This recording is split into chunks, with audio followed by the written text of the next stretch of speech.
Nasa studio naman po natin ngayon si Margie Bagsoling. Ihihingi niya po sana ng tulong ang kanyang kapatid dahil Idol Raffy marami pong nagtagpo sa Raffy Tulfo in Action na Facebook page kung saan yung kanyang kapatid po ay nakakulong ngayon.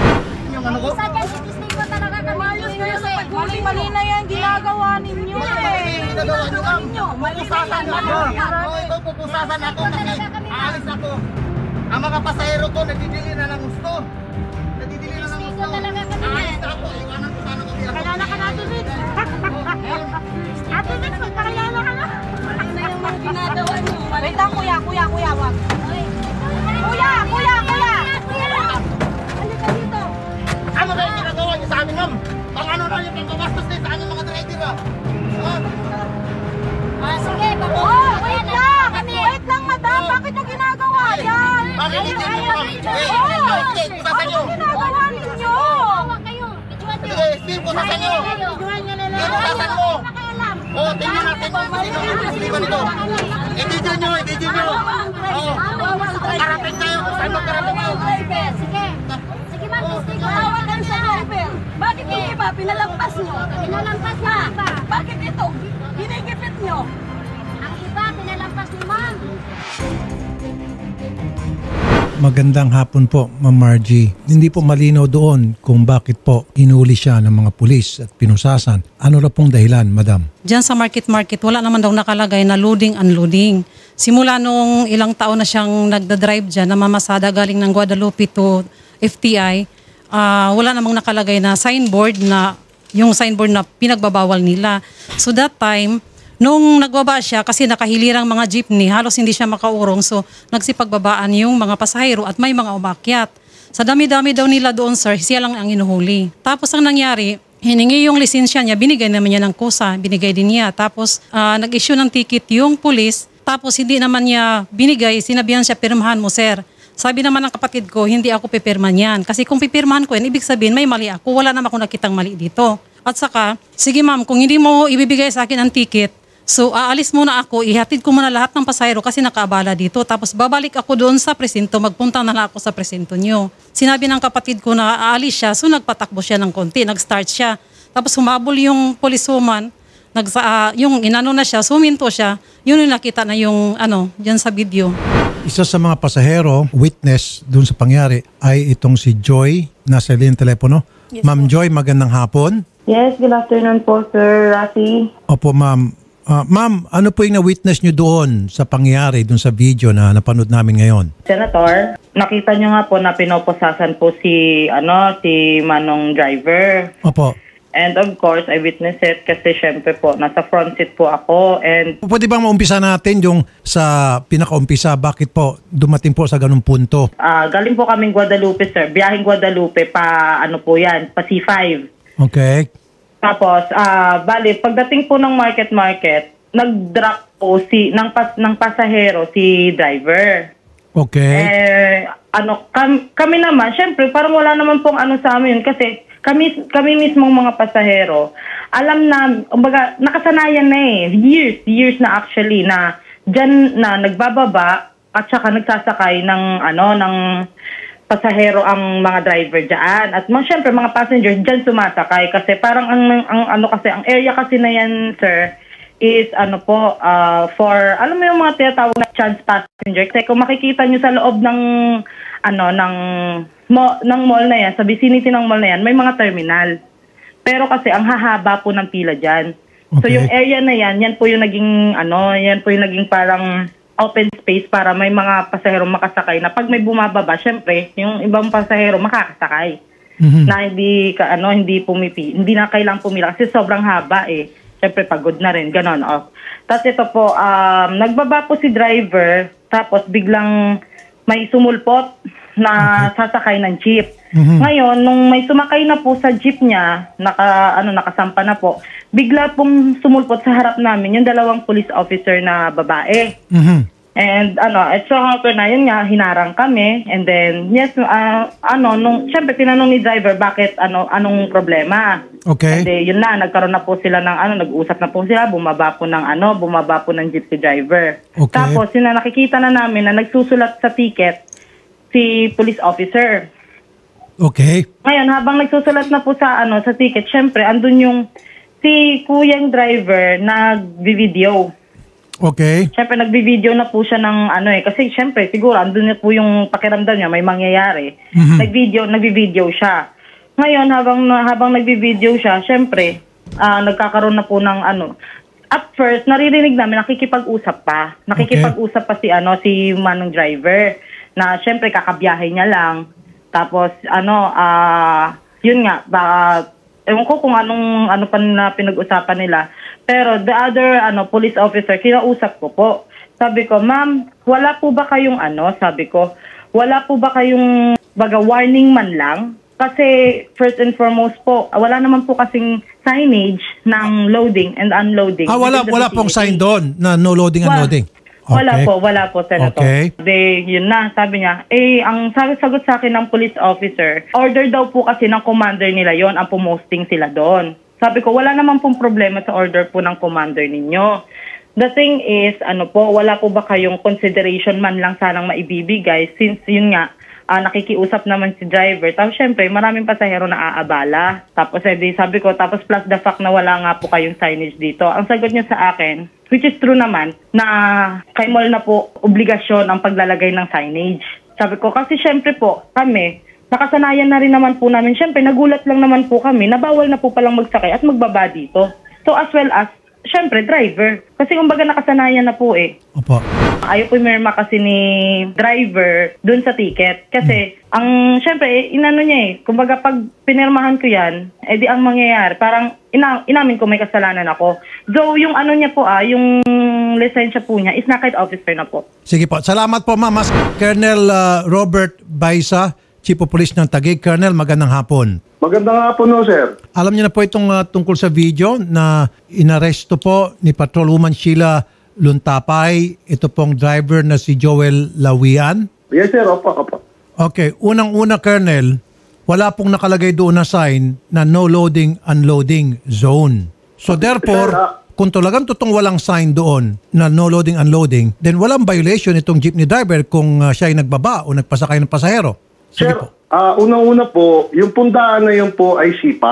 Doon po ay talaga pong bawal pong mag-load at mag-unload doon. Well, in fact po, yung loob po ng market, meron po doong sakayan. So C5 po yun, parang highway. Yes, sir. Opo, bawal talaga mag-load at mag-unload po doon. Okay. Meron po sila doong designated na sakayan at babaan, papasok po ng market. Alam po nila yan. Araw-araw po kaming nananaway dyan ng mga mananakay at mga jeepney driver na pumapara dyan. Okay. So therefore, Colonel, ganitong gawin natin. Dapat hindi po yung mga driver sinasaway nyo. Ang sinasaway nyo, yung pong mga pasahero. Kasi hanggat may nakikita pong pasahero, itong mga jeepney driver, talagang papara po yan sila. Kasi po, pag nakikita ng pasahero, ang sino mang driver, pera po yan. Dagdag kita sa kanila. So para po, hindi na po matukso ang mga driver na magsakay at magbaba dyan, then sawayin nyo yung mga pasahero na wag sumakay dyan. Magposti kayo ng pulis para sawayin ang mga pasahero. Isa po yan sa mga bagay na nakikita ko na para maiwasan po yung ganong problema. Yes, actually po, sir. Matagal na po naming sinasaway po. Ako po mismo ang pumupunta po doon para manaway po. Ipinapapasok po lahat namin ng mga pasahero doon po sa sakayan. Opo. Kasi po sila din po ang may hawak ng manubela. Nagmamadali din po sila makasakay doon para hindi na po sila papasok ng market. Yun ang nagiging problema dyan. Okay. Ano ang may hawak ng manubela? So ayun po ay matagal na po ibinripping ng kanila pong organisasyon. Ma'am Joy. Yes po. Totoo ba sa C5 nangyari, ma'am? Yes po. Sa may yung entrance po ng pa-market. Okay. Makaalam ko ata yan. Yan po yung highway. Pag highway, talaga hindi na po kailangan ng signage na bawal mag-unload and unload. Bawal ho talaga yun. Akala ko kasi sa isang lugar na hindi highway o sa isang street sa loob po ng BGC o ng Taguig. Opo. Di ba, ma'am? So kung highway po yun, bawal po. May violation talaga po. Depende na po sa pulis yun kung pagbibigyan niya yung pong jeepney driver. Nasa kanya na yun kung palalampasin niya, pagbibigyan niya, bigyan niya konsiderasyon o hindi. No, yun nga po yung nangyari, Senator, na siguro hindi nga po pinagbigyan ni police officer since kasi syempre may sulat na kasi din yung ticket. Pero ang ano lang sana, ang naging concern lang kasi namin doon, sir, is yung way kung paano nila pinusasan din kasi si jeepney driver po. Kasi parang makikita nyo po kasi sa video, parang ang harsh po talaga. Kasi sasabihin, tapos may mga nakikialam pa po ng mga marshal, guard. Tapos ang ginagawa po is kino-confiscate po yung mga cellphone po ng mga passenger na nagtitake ng video. Okay. Kasi ang reason po nila is private property daw po yun. Bakit daw nagkukuha ng videos yung mga Ano po nangyari doon sa mga cellphone po ninyo? Ang kay driver po na cellphone is kinuha po ng marshal. Yung sa ibang pasahero, nakumbis ka din? Kinukuha, pilit na kinukuha. Meron pa pong isang bata ang lumapit sa akin, nagpatulong kasi kinukuha po yung cellphone niya. Colonel. Opo. Sir, ako nga po, natutuwa ako at nabidyoan po yun. Kung hindi po yun nabidyoan, kawawa na naman po yung pulis namin doon. Nakita nyo naman doon sa video, nung ayaw pong magpatikit nitong mamang pasahero na driver na to, yung marurot po, nataubo yung ating pulis. Okay. Namutik na kung tumaubo yung ating pulis, human doon dahil ayaw nga magpatikit nito. Kaya nga po, nagtataka ako kung totoo itong sinasabi ng witness na kinukuha daw ng pulis, kinukumpis ka ng mga pulis ninyo yung mga cellphone dahil binibidyo.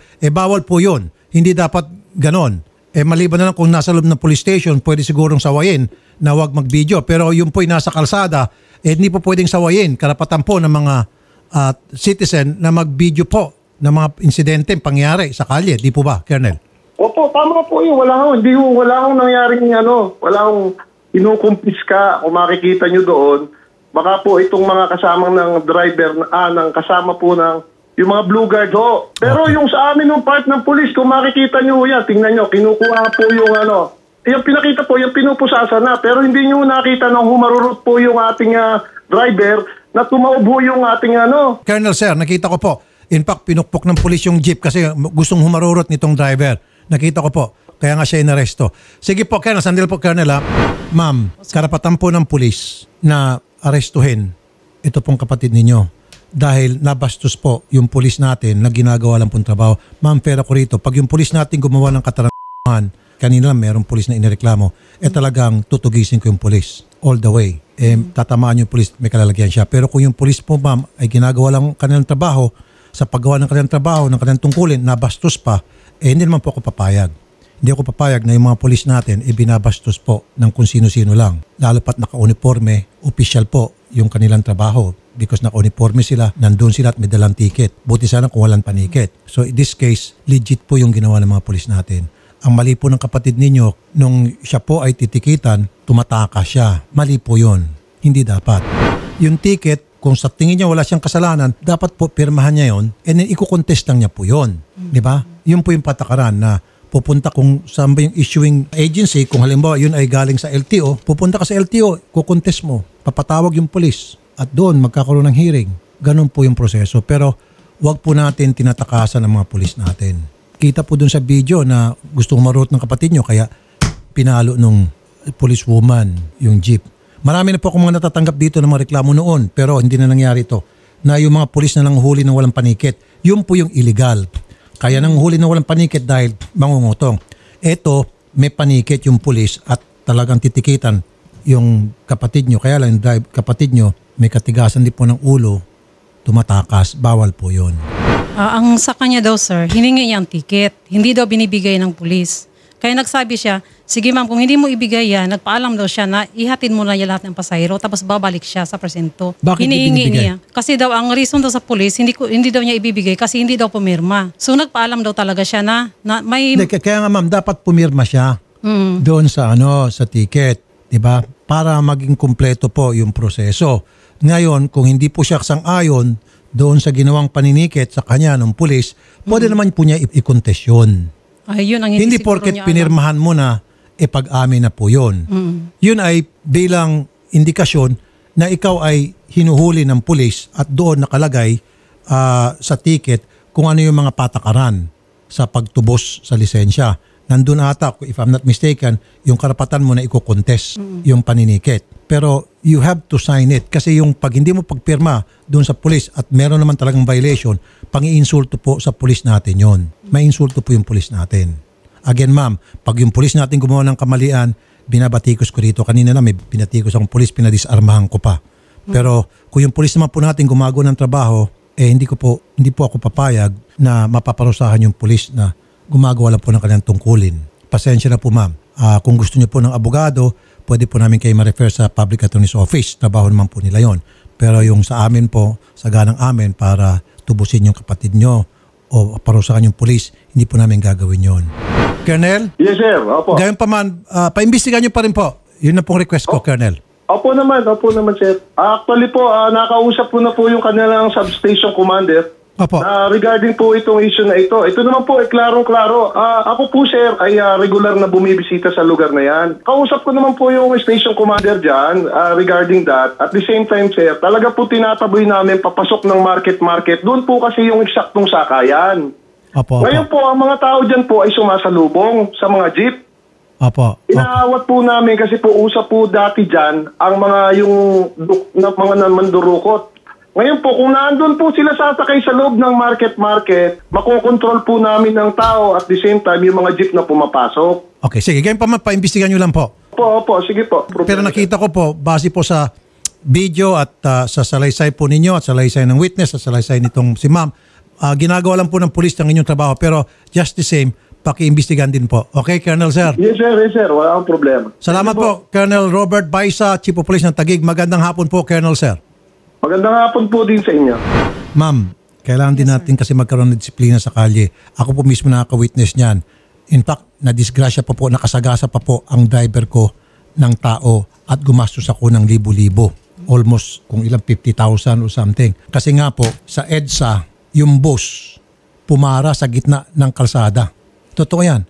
Pagpara nitong bus sa gitna ng kalsada, bumaba yung pasahero, nasa pool ng driver ko, yung pasahero. Kasalanan nga ng pasahero kasi lumundag at saka kasalanan ng bus. Lumundag, napagastos ako sa pagpapagamot. Pati yung bantay, kailangan babayaran ko. Yung kanyang merienda, hindi nga yung kanyang almusal, tanghali, hapunan, arawan sa trabaho, dahil sa kawalan disiplina. Kailangan din po natin disiplina sa kalye dahil kapag hindi, ma'am, magkakaroon po ng chaos. Makakabuhol-buhol po yung traffic. Yan po isa sa mga dahilan kung bakit po palagi nagkakaroon ng buhol-buhol na traffic sa mga lansangan natin is sometimes walang disiplina po yung mga driver. Hindi ko naman sinasabi inyong kapatid. Naging common practice na po yan sa mga driver sa kalye. Whether jeepney driver, taxi driver, bus driver, tricycle driver. Hindi naman lahat ano po. Pero merong ilan-ilan na talagang walang disiplina. Kailangan po talaga magkaroon din ng disiplina. Salamat po, madam. Nakiusap ako nung gabi na yun, doon sa policewoman, kasi pinuntahan ko din sa presento pagkagabi, nakiusap ako na baka naman pwede maayos. Tapos nanghingi naman ng pasensya yung kapatid ko. Pagdala nila doon sa presento. Tapos sabi ko naman, nung nalaman ko na yun pala ang problema, sobrang minor naman na para pusasan o ganyanin agad-agad at hindi mapakiusapan. Sabi ko, ma'am, baka naman pwede maayos nang hindi na lang lumaki kasi sobrang abala din sa amin. Sabi yung isang polis, yung si Ma'am Sheila, sabi niya, okay naman sa akin, ma'am, walang problema, naintindihan ko naman si kuya, yung driver. Ang problema lang, yung kasama ko, hirap yan pakiusapan. Yun ang sabi niya. Okay, ma'am, meron naman kasi tayong tinatawag na proseso pagdating po doon sa kakulong ng isang akusado. Nandiyan po ating fiscal's office. Pag nakita ni fiscal na walang dahilan para talagang matuluyan makulong itong kapatid niyo, ipakakawalan din po yan.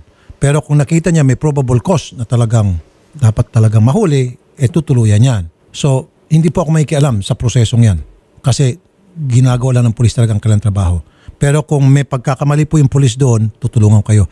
For now po talaga, magagawa ko lang talaga, ma'am, pasensya na po, is Public Attorney's Office. Pwede po namin kayo refer doon para magkaroon po ng free legal assistance po. Yun naman po ang trabaho ng ating mga tagapaw. Salamat po, madam, ha. Pasensya na po, ma'am. Not today. Magandang hapon po, madam.